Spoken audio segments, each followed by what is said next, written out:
Shalom saudara, mari kita tunduk kepala, kita berdoa.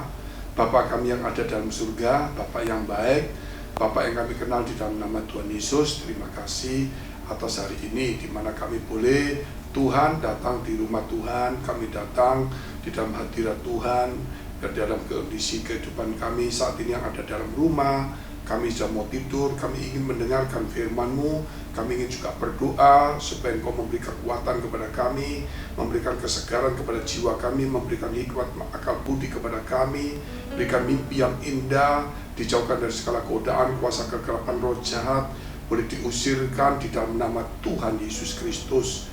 Dan kami berdoa juga untuk setiap yang punya masalah, punya persoalan, tantangan, kiranya Tuhan menjaga, melindungi, memberkati semuanya. Bahkan yang sakit Tuhan sembuhkan di dalam nama Tuhan Yesus. Haleluya. Amin. Bacaan kita hari ini terdapat dalam kitab Matius 24 ayat 45 sampai dengan 51 tentang hamba yang setia. Dengan tema tentunya kita tahu setia dalam mengikuti ajaran Tuhan. Jadi kita tidak bisa hanya bicara mengenai tentang setia dalam waktu, yaitu berbicara tentang waktu. Setia saya datang di gereja, setia sampai mati di gereja.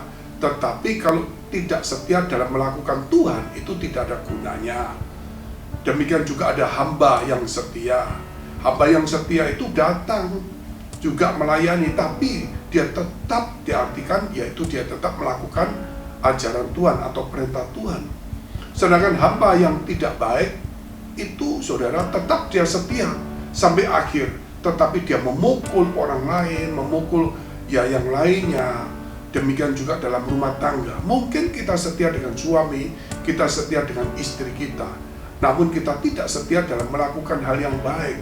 Kita mungkin terlalu banyak menganiaya, tidak menghargai, tidak menghormati, dan sebagainya. Sebab itu kata setia itu memang diukur dalam bicara tentang waktu. Namun setia itu tidak hanya waktu, namun apa selama waktu itu yang kita perbuat, apakah perbuatan baik atau tidak baik. Karena ada orang setia terus tetapi hidupnya menganiaya, ya, melakukan yang tidak baik kepada banyak orang.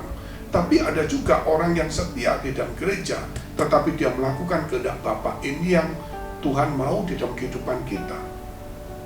Jangan sampai kita di gereja setia, duduk di gereja sampai mulai kita muda sampai tua, tetapi di gereja kita jadi masalah, troublemaker, egois, suka iri hati, suka berselisih, berdebat, iri hati, tidak membawa damai, suka membuat gosip.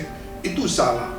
Kesetiaan di gereja itu bukan hanya bicara datang di gereja saja, tetapi bagaimana dia melakukan firman Allah. Selama dia setia ke gereja, dia mendengarkan firman Allah dan dia melakukannya, apa yang dia dengar itu. Kita lihat dulu firman Tuhan dalam kitab Matius 24 ayat 45 sampai dengan 51. Saya bacakan. Matius 24 ayat 45 sampai dengan 51. Siapakah hamba yang setia dan bijaksana yang diangkat oleh tuannya atas orang-orangnya untuk memberikan mereka makanan pada waktunya? Berbahagialah hamba yang didapati tuannya melakukan tugasnya itu ketika tuannya itu datang. Itulah bicara tentang hamba yang setia tetapi melakukan tugasnya.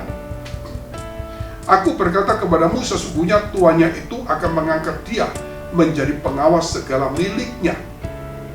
Akan tetapi apabila hamba itu jahat dan berkata di dalam hatinya, Tuanku tidak datang-datang, lalu ia mulai memukul hamba-hamba lain dan makan minum bersama-sama pemabuk-pemabuk, maka Tuan hamba itu akan datang pada hari yang tidak disangkakannya dan pada saat yang tidak diketahuinya, dan akan membunuh dia dan membuat dia senasib dengan orang-orang munafik. Di sana akan terdapat ratapan dan kertak gigi. Jelas melalui firman ini diajarkan hamba yang setia itu ketika didapati tuannya, dia melakukan tugasnya. Artinya setia, tapi juga setia dalam melakukan pekerjaan Tuhan. Setia dalam arti setia juga melakukan ajaran atau perintah Tuhan.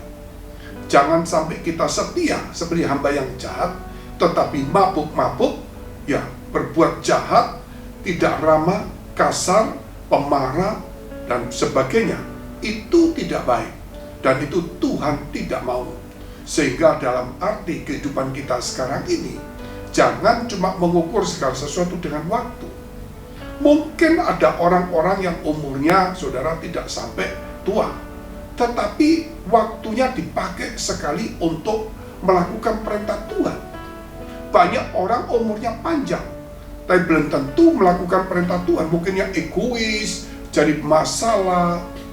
Saya pernah punya satu teman di zaman dulu, yaitu sekitar 40 tahun lampau.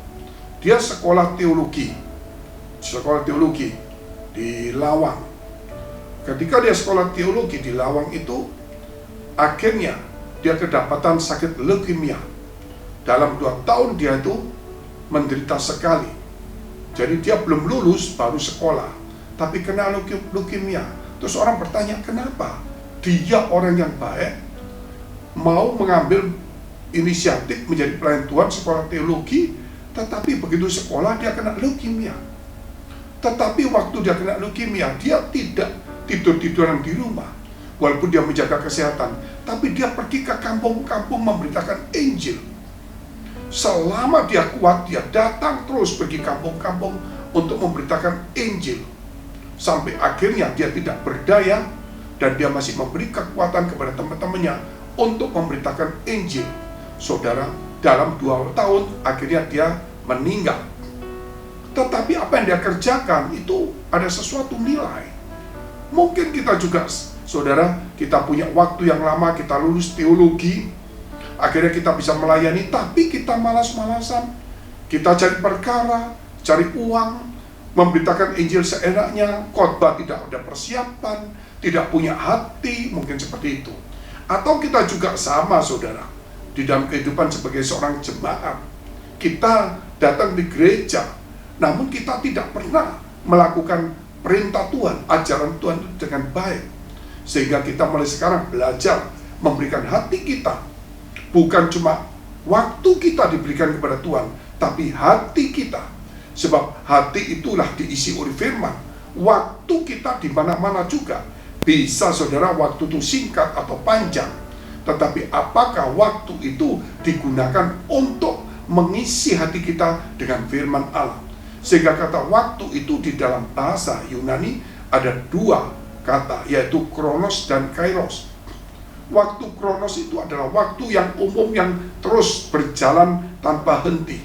Tetapi waktu kairos itu di tengah-tengah kronos, perjalanan waktu yang tiada henti, yang rutinitas, itu ada momentum-momentum. Nah, momentum itu sudah disebutkan kairos. Apakah dalam kehidupan kita ini kita cuma hidup kronos, sia-sia menggunakan waktu dengan tidak baik? Apakah hidup kita di tengah-tengah kronos, kita membuat namanya momentum, menjadikan waktu kronos menjadi kairos ketika kita membaca firman dan melakukannya?